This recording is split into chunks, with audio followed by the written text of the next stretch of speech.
David at Goliath, ang best Superbook trip ever na may umaapoy na espada. Wow! Kung meron lang akong ostrich egg. Alam ko na! Yung laban sa langit ni Michael at Lucifer. Alam ko na! Yung best Superbook trip ever. Na merong ano? Wala! Yun lang ang pinakamahalagang Superbook adventure ever. Sa tingin nyo, ano yun? Wow! Isipin mo, Joy, sa lahat ng mga pinuntahan natin yung Superbook, sa tingin nyo ba napunta natin yung pinaka-the best at pinakamahalagang adventure? Ang naging pinakamagandang adventure ng Superbook? Mukhang hindi pa. Superbook!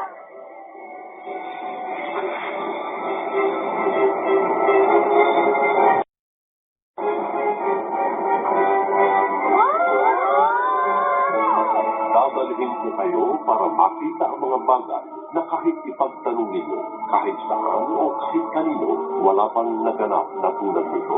May nasaksihan o napalitaan na ba kayong gaya nito mula ng likhain ng Diyos ang daigdig? Malalaman ninyong wala nang hihigit dito mula pa noon.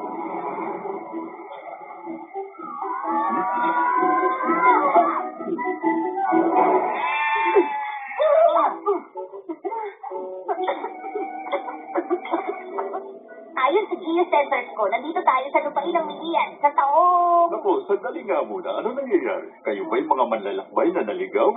Hindi mo kami naliligaw. Nakaprogram ako para ang ibig sabihin. Kaya kami nandito kasi.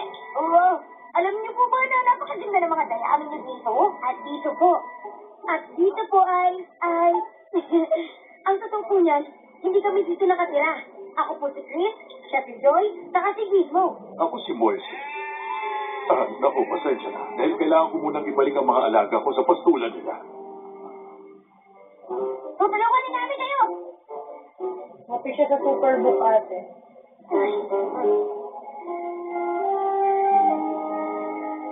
Bit kaya ang di ate, so ano diba, Salamat sa tulong niyo, mga bata. More on action. Napakaganda po nitong lugar niyo. Matagal na po ba kayo dito, Moises? Matagal na panahon na ako nakatira sa media. Pero saan po kayo dati nakatira? Talit lang. Nakatira ako sa Egypto, kung saan ako lumaki bilang anak ng faraon. Teka, ang paraon? Yung hari ng Egypto na paraon? Oo. Ngunit yun yung panahon ng matandang faraon. Minimize mo yan. At kahit na pinalaki Hindi sa natin isang natulog Egypt, na po. isa pa rin Ano ang ko tutulog bang